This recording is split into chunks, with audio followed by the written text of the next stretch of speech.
You have learned during the course of this trial that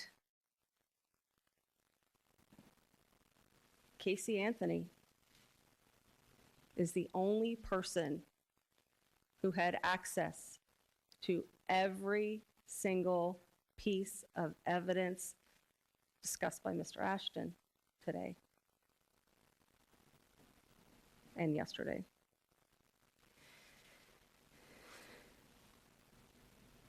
The duct tape,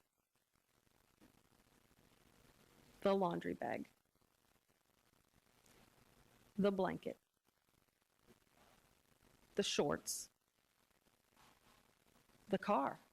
There's no evidence that anyone other than Casey Anthony was driving around in that car that began to smell to the point where she is texting her friend, Amy Huizenga.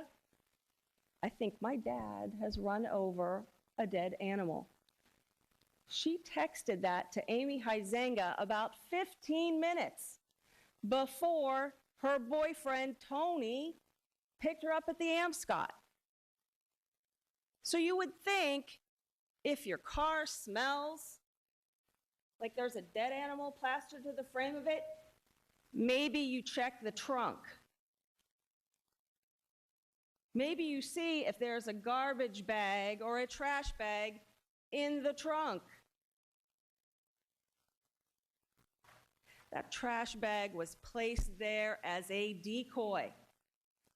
You heard testimony from Catherine Sanchez that car was backed into that spot by the dumpster. Why the dumpster? Guess why the dumpster? Because in addition to the bag of trash, the dumpster was a decoy to keep people either away from the car or thinking that was the source of the odor.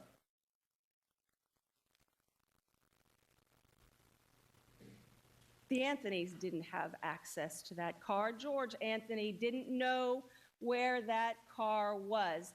Miss Anthony was on the way to the boyfriend that her parents didn't even know existed. How would they know where to find her car?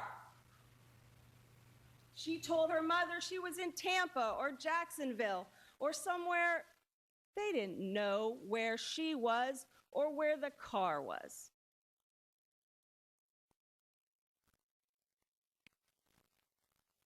And finally, the shirt. Big trouble comes in small packages. Indeed.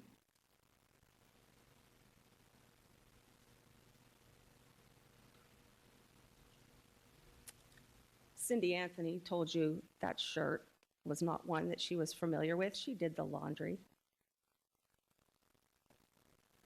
That shirt was not kept at the Anthony house on Hope Spring Drive.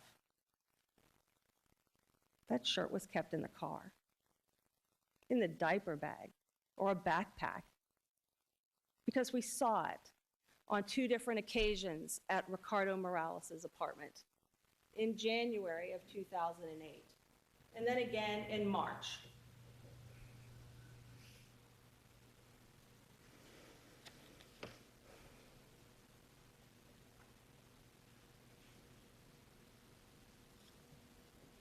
Someone in that house killed Kaylee Anthony. They want you to believe it was George who was involved in a cover-up of an accident that did not happen.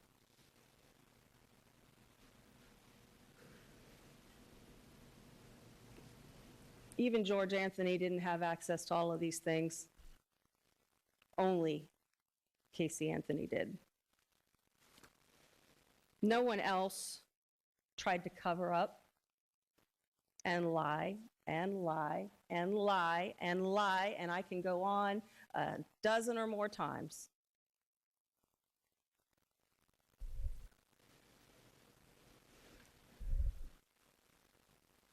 Where were George and Cindy? Let's throw Cindy into the mix too as a possible perpetrator, because Casey Anthony would have you believe that this is all her mother's fault anyway for leaving the ladder down. Let's twist the knife in my mom a little more.